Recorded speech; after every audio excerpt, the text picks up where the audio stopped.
So, over the past week, wildfires threatened many parts of northern and southern California, including the livelihoods of the thousands of YouTubers who live there. Something else that threatened the livelihoods of the many YouTubers in the region was Defy Media. Yeah, just last week, one of the most prominent YouTube production companies who own brands such as Smosh and Clevver decided to cease operations, with as much notice as the German invasion of the Soviet Union in 1941. They were both the result of foolish decision making, and they both hurt a lot of people, quite badly. One slightly more than the other, however. Someone who escaped from the fire that was Defy's management earlier was Anthony Padilla, who departed Smosh last summer. But even he didn't avoid getting burnt.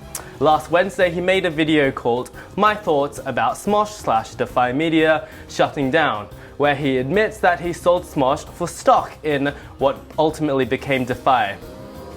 In other words, he let go of one of the most valuable brands on YouTube for what amounted to practically nothing, as the company never became public. That would be like throwing away an empty can of Coca-Cola when you can actually get 10 cents for it if you take it to your local recycling center. I mean, why doesn't everyone do that? Meanwhile, does anyone remember Ava with a cycle and it's 1 cents.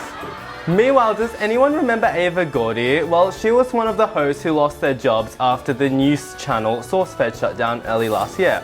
But don't worry, because she soon found another job at another news channel, Clevver.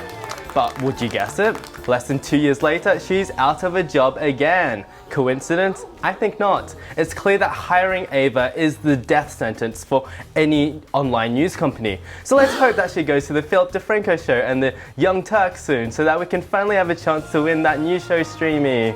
Yay!